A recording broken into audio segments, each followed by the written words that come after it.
ihtarisu anfusakum bisu'il dzan. Jaga dirimu dengan suudzon. Kalau engkau bersuudzon kepada orang-orang yang dipantas disuudzon, maka engkau akan selamat dari kejelekan orang itu. Orang yang tampangnya itu tampang maling, kita suudzoni, kita akan terlepas dari kejelekannya. Ada tamu tampangnya tampang maling, kita ada HP di meja, kemudian kita mau ngambilin air, HP-nya kita bawa, suudzon kepada dia, jangan-jangan dia mati. Betul atau tidak? Tapi kalau kita husnudzon saja, husnudzon kepada maling, orang yang gayanya gaya maling, kita husnudzoni. Kita masuk aja ke dapur, kita tinggalkan HP kita di hadapan orang yang tampangnya tampang maling, kira-kira HP kita selamat apa enggak? Insya Allah hilang, dan kita nanti akan kerok sebagai orang yang beradab. Mau nyangka tamu kita nggak enak, betul atau tidak? Kalau bukan dia, siapa lagi yang nyolong?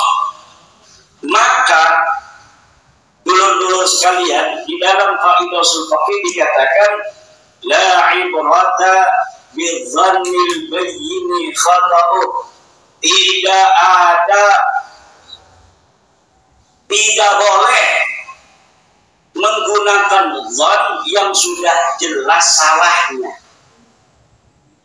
Kita husnudzon kepada orang yang tidak kita kenal, tampangnya pakai sorban, pakai jubah kayak saya begini, kemudian assalamualaikum, ngomongnya juga lembut, Bapak ada di rumah, kira-kira orang begitu amarahnya, alamatnya orang baik atau orang jahat? Orang baik. Kalau amarahnya, amarah itu alamat, dia adalah orang baik, kita boleh husnudzon. Maka nanti bapak saya ada, panggilin bapak kita, husnudzon kita. Ada HP, ada ini juga, nggak bakal pakai juga begitu menyolong. Itu masih mending begitu. Tapi kalau tampangnya udah urakan, akhlaknya tidak menunjukkan orang yang saleh, gebrak-gebrak itu, Bego, bapak ada, kita belum pernah kenal, dia belum pernah datang, maka layak orang itu untuk disuudzon. Kalau misalnya ada orang saleh zaman dulu datang ke kiai, contohnya Mbah Hasyim Asy'ari, ngaku cucu Nabi, Mbah Hasyim Asy'ari melihat akhlaknya baik, orang saleh, wajahnya tasbih, subhanallah, subhanallah, masya Allah, akhlaknya tandak tunduk pada Mbah Hasyim. Dia mengaku cucu Nabi, kemudian kata Mbah Hasyim, kayaknya bener ini akhlaknya aja begitu. Ditawari minum, anak shahid, saya sedang berpuasa.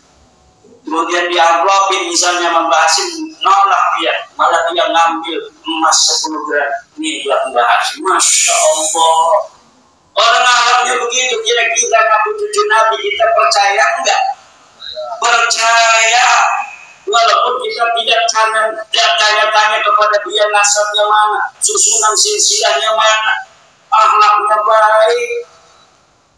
Tapi kalau ada orang yang suka mencaci maki, gayanya tidak menunjukkan gaya tawadhu, kayak preman pasar, ngaku cucu Nabi, ngaku ada darahnya Nabi yang mengalir dalam tubuhnya, kira-kira kita terima apa tidak itu pengakuannya? Kira-kira perlu diverifikasi apa tidak? Kira-kira perlu tes DNA apa tidak orang-orang? Tes DNA perlu apa tidak? Haram. Tes DNA itu haram. Tidak boleh tes DNA, tidak ada di dalam kitab fikih, tidak ada di dalam mazhab Syafi'i. Imam Syafi'i tidak bicara tentang DNA. Hari Imam Syafi'i manulis 1000 tahun. Tak ada DNA itu zaman Imam Syafi'i, maka ayat. Sudah sudah. Tidak ada DNA di masa lalu. DNA itu bukan tugasnya Imam Syafi'i, DNA itu tugasnya LPM, PBNU, tugasnya Komisi Fatwa Majelis Ulama Indonesia yang ada sekarang. Jangan bawa-bawa yang sudah wafat. Tugas-tugas dulu kita sudah selesai pada masanya. Hari ini adalah tugas ulama-ulama yang ada pada masa ini. Kalau ada nawazil, kalau ada hadisah yang timbul hari ini, jangan bawa-bawa ulama masa lalu yang hadisah itu tidak ada pada masa lalu. Untuk mencari hukum kripto, jangan cari di dalam kitab Nihayatus Sinnya Syekh Nawawi Tenara Al-Bantani, karena pada masa Syekh Nawawi Tenara belum ada kripto. Tapi tanya kepada Komisi Fatwa MUI, tanya pada LBM PBNU, LBM PWNU, LBM PCNU, tugas mereka untuk menjawab kripto halal apa haram. Kalau ada nawazil pada hari ini ditemukan bukti bahwa klan Ba'alwi bukan cucu Nabi, ditemukannya saat ini, jangan tanya Mbah Hashim Asy'ari yang sudah tiada, jangan tanya kepada Mbah Khalil Bangkalan yang sudah tiada, jangan tanya Mbah Maimun Zubair yang sudah tiada, tapi tanya ulama-ulama sekarang yang paham akan dalil-dalilnya, apakah Ba'alwi ini nyambung apa tidak sebagai keturunan Nabi. Betul apa tidak? Bagaimana kalau yang ditanya saya? Kalau saya yang ditanya, saya terangkan sesuai apa yang saya baca di dalam kitab-kitab nasab yang ada pada masa di mana Ubed ini diperkirakan hidup, yaitu di abad keempat. Dia punya anak namanya Alwi di abad kelima. Kita tanya kepada kitab-kitab yang ada di abad kelima, apakah dia ditulis sebagai cucu Nabi ataukah tidak?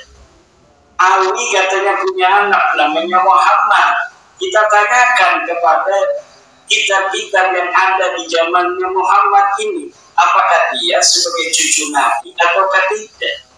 Dan saya sudah membaca kitabnya ada, kitabnya sudah ditulis. Kitab Nasab Yaman itu banyak yang berangin Ahmad bin Isa. Ahmad bin Isa punya anaknya berapa? Dia adanya di mana? Kemudian siapa-siapa nama anaknya itu? Anaknya 3, namanya Muhammad, Ali, dan Husain. Klan Ba'alwi mengatakan leluhurnya namanya Alwi bin Ubed bin Ahmad bin Isa. Ahmad bin Isa saya verifikasi, telah ada dicatat di dalam kitab Taktibul Ansar, benar dia cucu Nabi Ahmad bin Isa ini. Jadi Sayyid Ahmad bin Isa betul-betul cucu Nabi. Diverifikasi banyak kitab yang ada pada masanya atau masa yang paling dekat dengan Ahmad bin Isa. Ada Tahdibul Ansar, ada kitab Al-Majdi, ada kitab Muntaqilatul Talibiyah, ada kitab Asy-Syajarah Al-Mubarakah, ada kitab Al-Basri, ada kitab Al-Asili, ada kitab Umdatul Talib, ada kitab An-Nafah Al-Ubaidiyah, ada kitab Tuhfatul Talib. Semuanya mencatat Ahmad bin Isa adalah keturunan baginda Nabi besar Muhammad sallallahu alaihi wasallam. Lalu ada orang di abad 9 mengaku sebagai keturunan Ahmad bin Isa yang ada di abad keempat. Kemudian menyusun silsilah nama-nama Binanu bin Alwi bin Ubed bin Ahmad bin Isa. Saya lihat di kitabnya, di kitab yang dikarang pada masanya masing-masing.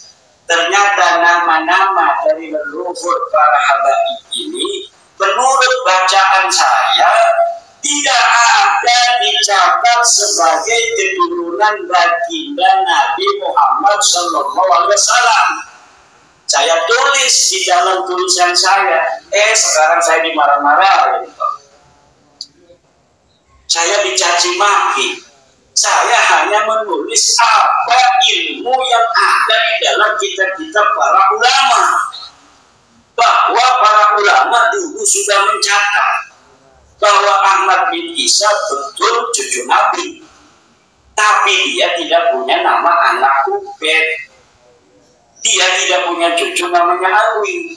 Kata para habib ini, luhur kita turunan Nabi. Dari namanya Alwi, makanya disebut Alwi. Punya ayah namanya Ubed. Ubed ini anaknya Ahmad bin Isa. Kata saya bukan. Ini saya lagi wadul Pak, karena saya dicaci maki melulu gara-gara ngomong ini. Supaya orang sini ngebelain saya. Nih, kitabnya ada. Kitabnya ada manuskripnya, ada cetakannya. Dikarang oleh ahli nasab yang asli. Nih kitabnya nih satu dek yang aku cucu Nabi. Ini kitab namanya Tahdhibul Ansab. Dikarang oleh Imam Al-Qubaidili, wafat 432 Hijriah. Tidak ada nama Ubaid disebut sebagai anaknya Ahmad bin Isa. Ini kitab abad kelima, namanya kitab Al-Majdi, kalangan Imam Al-Umari. Tidak ada Ubaid dicatat sebagai anaknya Ahmad bin Isa. Ini kitab masih abad kelima, namanya Muntaqilatul Talibiyah, karangan Ibnu Toba. Abad kelima Hijriah. Tidak ada Ubaid dicatat sebagai anaknya Ahmad bin Isa. Ini kitab Asy-Syajarah Al-Mubarakah, kitab abad ke-6. Ini kitab Al-Asili, kitab abad ke-7. Ini kitab Al-Bahri, ini kitab Umdatul Talib, ini kitab An-Nabha, ini kitab Tuhfatul Talib. Di Tuhfatul Talib inilah abad ke-10, 600 tahun setelahnya ditulis oleh ahli nasab.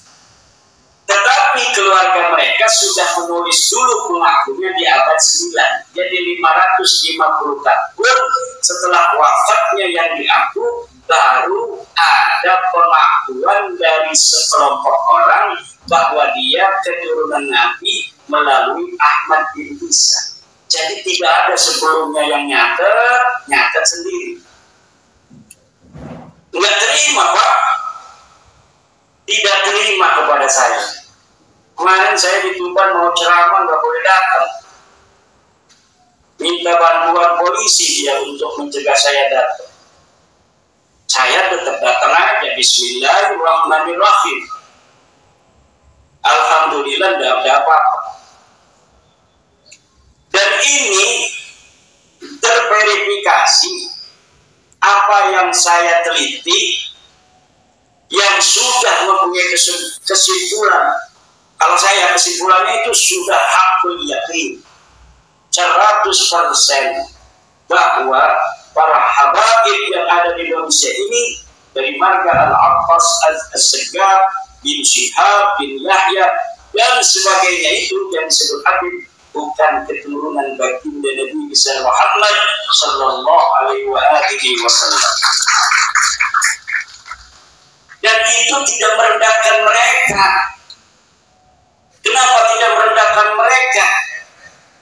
Karena manusia mulia bukan karena nasabnya.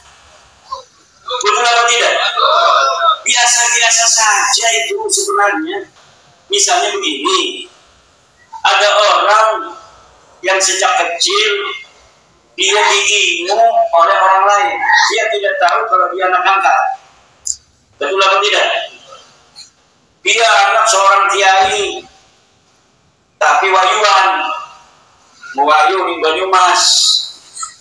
Karena lahirlah jodoh, pegatan, terunya Gus Mokson lah ketingunan kita dia. Diarani bintine bin Moksonuddin. Sampai gede, dia berduit bin Mokson.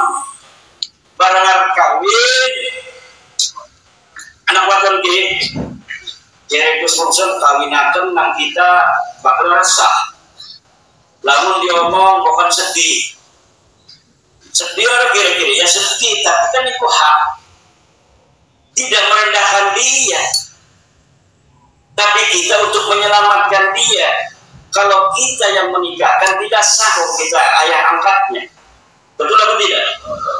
Kalau kita berikan, mungkin akan buyang sedikit, sedih dia meneteskan air mata. Ternyata ayahnya Gus Mungsun yang selama ini dianggap sebagai ayah aslinya, yang ganteng ini, ternyata setelah 20 tahun terbukti bukan ayahnya. Tentu ada sedih, tetapi itu menyelamatkan anak dan keturunannya tidak yaumil qiyamah. Coba kalau Gus Mungsunnya tidak katakan kepada anaknya ini bahwa dia adalah bukan anaknya, kemudian Gus Mungsun berani saja menikahkan anak angkatnya ini yang perempuan, nikahnya tidak sah. Tentunya karena nikahnya tidak sah kurang barokah. Walaupun dianya tidak tahu kalau nikahnya tidak sah perempuan ini, tapi lama-lama akan banyak masalah. Karena nanti pasti sesuatu yang ditutupi akan terbongkar. Kamu sudah punya anak menikah dulu dan nikahin Gus Mungsun ya. Gus Mungsun itu bukan bapak kamu. Tentunya akan ada masalah yang lebih banyak di masa depan. Hari ini kita katakan, Bib, ente bukan cucu Nabi. Supaya apa? Supaya tidak ada kesalahan lagi. Yang lama-lama itu tidak berdosa. Yang lalu-lalu mereka mengakui diri mereka sendiri sebagai Nabi itu tidak berdosa. Kenapa mereka tidak tahu? Sekarang dikasih tahu oleh ahli ilmu. Ahli ilmu itu orang yang sudah membaca keterangan, sudah tahu, ngasih tahu, ente bukan cucu Nabi. Ya harusnya terima kasih, ngaflopin harusnya. Malah saya marah-marah, katanya saya nggak budi pesek, katanya saya gagal, atau saya iblis yang mau ngasih tahu buat selamat ente semua kok. Malah saya dimarah-marahin, dicegat di mana-mana. Katanya pemecah belah umat yang mana kita ngasih tahu kok. Kecuali sayanya fitnah, tidak ada data. Ini datanya ada, tinggal dibaca. Gak mau baca. Pokoknya yakini aja saya sebagai cucu Nabi nggak bisa. La yajuzu lil alimi kitmanu ilmihi fi hadzal bab. Tidak boleh bagi orang yang sudah tahu seseorang itu bukan anak dari ayahnya, dia biarkan tidak tahu. Tidak boleh. Haram hukumnya kita membiarkan seseorang yang bukan anak seseorang kemudian dinisbatkan kepada yang bukan ayahnya. Boleh itu kalau kepada kakeknya. Kayak Nabi Muhammad itu kadang-kadang disebut Muhammad bin Abdul Muttalib.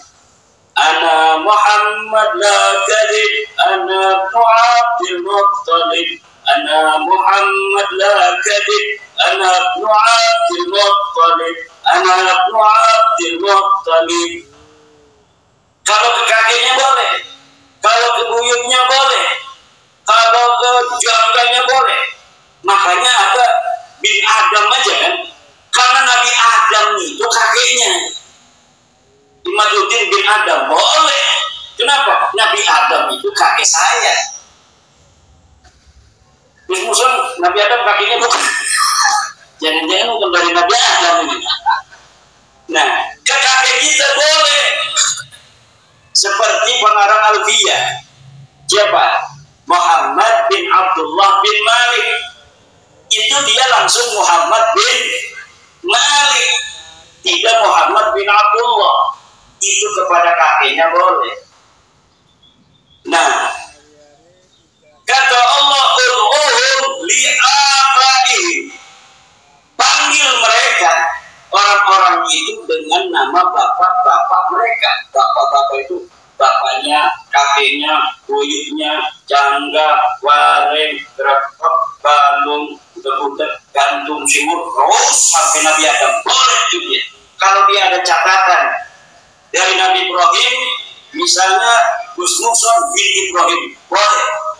Karena ada catatan dia masih keturunan Nabi Ibrahim. Kalau dia ada turunan bin Adam, boleh.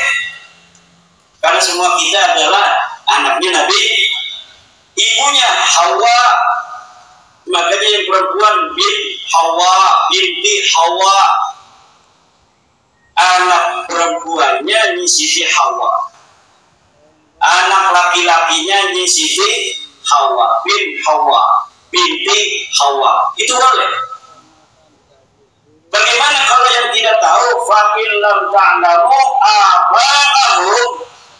Kalau kalian tidak tahu nama bapak-bapak mereka, wa ikhwanukum fid dini wa mawalikum, maka tetap mereka adalah saudara kamu. Walau saudara kita Pak Alwi ini bukan turun Nabi, kita tetap cinta kok. Betul apa tidak? Betul. Kalau yang alim kita harus hormati, betul apa tidak? Betul. Ini yang akan kita lakukan. Jangan ada pikiran kalau misalnya sudah tidak terbukti pada cucu Nabi, kita tidak menghormati lagi dia sebagai saudara. Tidak ada bos yang semacam itu. PWI itu tidak begitu. Jangan takut-takut di sweeping. Nggak ada itu PWI pernah ngomong mau sweeping orang. Nggak ada. Kita ini mengatakan dengan didasari kecintaan kepada sesama umat Islam. Kita membuka ini dengan didasari kecintaan sesama anak bangsa Indonesia. Tidak ada kebencian secara dati kepada siapapun. Apalagi tentu di antara kita ada yang sudah muasyarah, betul atau tidak? Ada yang bergaul sebagai teman, ada yang teman kantor, betul atau tidak? Ada yang teman sekolah. Masa gara-gara dia bukan cucu Nabi kemudian kita tidak mau berteman dengan dia lagi? Tidak ada begitu. Kita hanya kasih tahu bahwa Anda bukan cucu Nabi, jangan ngaku-ngaku lagi, itu doang, beres. Ayo, mari kita yang tadinya biasa ngopi lagi. Yang biasanya kita kerja bareng lagi, kalau bisa live dengan Gusmar. Wah, yang lalu biar berlalu. Sekarang kita tatap masa depan. Kita bangun Indonesia bersama-sama. Wahai para bani-bani Tunggul Ametung, bani-bani Siliwangi, bani-bani apalagi itu NRO, bani-bani Raden Patah, Majapahit dan lain sebagainya. Kami dari Bani Ba'alwi bin Ubed siap bersama-sama membangun Indonesia ini semakin jaya. Itu saja. Setuju apa tidak? Setuju apa tidak? Karena kalau tidak begitu masih maksa-maksa tidak akan bisa. Ini karena sudah ada tes DNA. Sekarang sudah ada tes DNA. Tes DNA ini seperti sidik jari. Sidik jari orang itu nggak ada yang sama, Gus Ferry. Ada meredang-meredang orang itu. Makanya, kalau si asli itu ganteng. Sidik jari orang ini walaupun saudara, Gus Alwi dengan sekdes ponakan Gus sekdes. Sidik jarinya berbeda. Saudara kembar pun sidik jarinya berbeda. Jadi lamun kita nyekal kopi gitu dengan dia. Iki kosong iki apa Jawa sih? Ini kan lagi contoh. Nih, ada sidik jari saya di sini. Ini sidik jari nih. Pengen minum bareng iman. Ceramah melulu, suara sampai serak. Mampir di Gusmar tadi, suruh rekaman dulu lagi setengah jam. Ngecaprak lagi aja. Bismillahirrahmanirrahim. Nah, ini alhamdulillah ada sidik jari saya. Kalau misalnya kata polisi, ini Anda melaporkan apa? Saya melaporkan larutan cap kaki 3 saya ada yang minum. Saya tidak terima. Kenapa? Karena itu diberikan oleh janda muda. Dan janda mudanya saya cinta banget mengawinin dia. Tetapi ternyata diambil oleh panitia buat dia. Kata saya, enggak, kata saya kan, enggak. Kata polisi itu lihat, ternyata benar sidik jarinya Imaduddin Usman. Ketika ada sidik jari ini, saya mengatakan, Bapak dari mana tahu bahwa itu ada bekas saya pegang? Berdasarkan mesin pencari sidik jari. Mana mesinnya ini? Haram! Ini mesin haram! Enggak boleh. Tidak ada dalam kitab Fathul Mu'innya. Tidak ada dalam kitab Tuhfatul Muhtajnya. Tidak ada menurut Imam Syafi'inya. Tidak ada di dalam kitab Fikihnya. Tidak ada dalam Al-Qur'annya. Itu mesin sidik jari. Tidak boleh Bapak menetapkan saya sebagai tersangka hanya berdasarkan sidik jari yang diujinya dengan mesin. Sedangkan mesin ini, mesin sidik jari tidak ada di zaman Rasulullah. Tidak bisa. Nggak bisa, walaupun saya berdalil-dalil begitu, tetap saya ditangkap, Pak. Betul atau tidak? Begitu pula DNA. DNA ini walaupun dikatakan haram dan lain sebagainya, maka tetap kalau misalnya sudah digunakan oleh dokter, mau dia ngomong haram, mau dia nggak mau, tetap kesimpulannya ya begitu saja.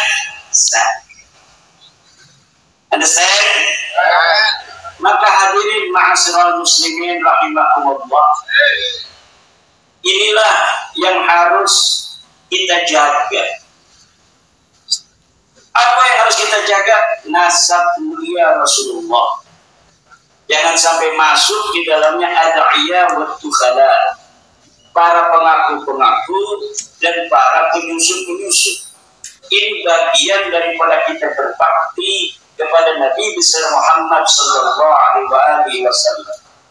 Bagaimana nanti kita berjumpa dengan baginda Nabi Muhammad sallallahu alaihi wasallam jika hanya untuk mengatakan bukan keturunan Nabi, sebagai bukan keturunan Nabi saja kita tidak berani. Padahal sudah nyata dari segala penjuru semuanya adalah benar. Inilah bapak-bapak dan ibu-ibu hadirin ma'asyiral muslimin rahimakumullah. Termasuk ini Eyang Anggadipa. Betul. Kertadipa. Eyang Kertadipa ini harus dirawat. Yai Rafi'i harus dirawat. Apa yang harus dirawat? Sejarahnya harus ditulis. Dan tidak boleh nanti ada orang-orang yang kemudian mengklaim Eyang Kertadipa ini misalnya bernasab kepada Anu bin Anu, padahal keluarga tidak mengetahui susunan silsilah itu. Jangan-jangan silsilah itu adalah silsilah palsu untuk membelokkan sejarah di masa depan. Karena kalau hari ini kita biarkan sejarah Indonesia ini dirubah, maka masa depan anak cucu kita akan melaknat kita. Anak cucu kita akan melaknat kita. Kenapa? Misalnya para pahlawan-pahlawan itu semuanya nasabnya ke luar negeri. Gak ada yang nasabnya ke Raden Wijaya, enggak ada nasabnya yang ke Raden Patah Demak, enggak ada yang nasabnya kepada orang-orang Jawa di masa lalu. Semuanya ke luar negeri. Maka nanti anak cucu kita akan mengkutuk kita bahwa kita adalah orang-orang pecundang yang tidak berani menjaga, memperjuangkan anak cucunya. Buktinya apa? Buktinya itu makam-makam semuanya dari luar negeri kok. Yang jadi pahlawan semuanya dari luar negeri, yang jadi pejuang semuanya dari luar negeri, yang mau perang semuanya dari luar negeri. Orang Jawa semuanya tidak ada yang jadi pahlawan. Mereka akan mengutuk kita yang hidup 2024 ini, sedangkan mereka hidupnya bisa jadi 200 tahun lagi. Di mana waktu itu sejarah sudah berubah semua. Sampai bendera Indonesia katanya orang luar negeri yang menentukan. Tanggal 17 Agustus kemerdekaan kita katanya karya orang luar negeri penentuan harinya. Kemudian NU organisasi kita katanya yang menjadi pendirinya juga orang luar. Mbah Hasim katanya disuruh-suruh doang. Ini kebanggaan kita terhadap jati diri bangsa Indonesia sendiri. Anak-anak Nusantara akan menjadi luntur di masa depan. Anak kita hanya akan mengenal kita sebagai para pecundang yang memalukan. Mau bapak-bapak disuruh pecundang? Ya. Kalau tidak jaga sejarah Banyumas, sejarah Purwokerto, jaga dulu siapa yang menjadi bupati. Oh, yang menjadi bupati adalah kakeknya Pak Prabowo. Betul apa tidak? Ini yang jadi bupati dulu kakeknya Pak Prabowo, yang sekarang jadi Presiden Indonesia terpilih, yang nanti bulan Oktober akan menjadi presiden sah dilantik oleh MPR atau DPR? MPR. Itu orang Banyumas harus bangga, ini orang Banyumas. Pak Prabowo itu turunan orang Banyumas. Alhamdulillah. Desa pula Kresek, itu bagi dua wakil presiden. Kemal Pamin lahir Kresek. Bikin pondoknya di Tenara karena beliau adalah cucu keponakan Syekh Nawawi Tenara, ibunya keturunan Tenara, jaraknya 12 km. Tapi wong Banyumas wis duwe presiden. Alhamdulillah. Ini menunjukkan harga martabat dari orang-orang Banyumas. Alhamdulillah. Senajan orang nyolok. Misal nyolok orang. Alhamdulillah. Ini suara pula ini kayaknya sebenarnya entek ini. Selama pirang-pirang tempat tenaga wisata kurang, mungkin barokah untuk kepada siapa guru kita yang mulia Ki Rofei. Ini saya cukupkan sampai di sini. Mudah-mudahan kita semua penuh barokah. Orang tua kita Ki Rofei akan Allah berikan derajat yang lebih mulia di sisinya. Dan semoga keturunannya akan Allah angkat derajatnya, dan kita semua yang hadir akan Allah berikan kemuliaan, keselamatan dunia dan akhirat kita dan anak cucu kita ila yaumil qiyamah. Wallahu wal muwaffiq ila aqwamit thariqin. Wassalamu alaikum warahmatullahi wabarakatuh.